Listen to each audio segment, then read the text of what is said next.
Shalom, selamat pagi. Perkenalkan nama saya Nober dari Fakultas Ilmu Pendidikan Agama Kristen, Institut Agama Kristen Negeri Toraja. Pada kesempatan ini, kita akan membahas materi mengenai ibadah sejati. Ibadah yang sejati adalah ibadah yang murni atau ibadah yang benar kepada Tuhan. Ibadah tidak hanya menyangkut persekutuan atau kegiatan di gereja dan di rumah-rumah ibadah, melainkan hubungan dengan seluruh hidup kita setiap hari. Ibadah yang sejati tidak terbatas pada menyanyi, berdoa, dan membaca firman Tuhan saja. Dalam surat Yakobus pasal 1 ayat 26-27 mencatat bahwa ibadah yang murni atau ibadah yang benar adalah mengendalikan lidah, mengunjungi yatim piatu dan janda-janda.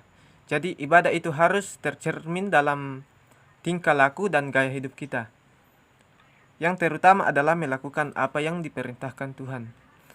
Dalam kitab Roma pasal 12 ayat 1 dan 2, bagi Rasul Paulus mempersembahkan tubuh sebagai persembahan yang hidup, kudus, dan berkenan kepada Allah adalah ibadah yang sejati.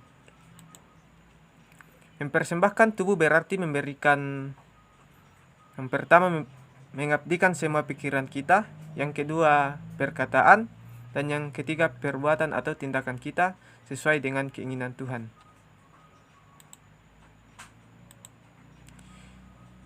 Yang dapat kita lakukan untuk mempersembahkan tubuh kita sebagai wujud dari ibadah yang sejati ialah, yang pertama, menggunakan otak untuk merancang hal-hal yang baik dan benar.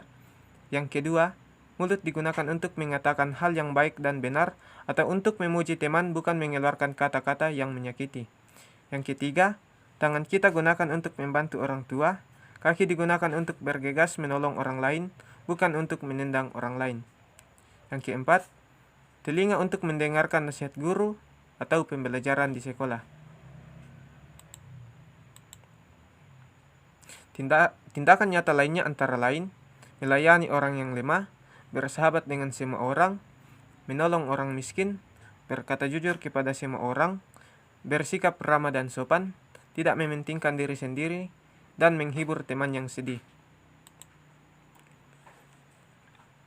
Dengan demikian, ibadah yang sejati, yang benar tidak hanya dilakukan di gereja, namun dilakukan di semua tempat, di rumah, di sekolah, dan di tempat-tempat lainnya.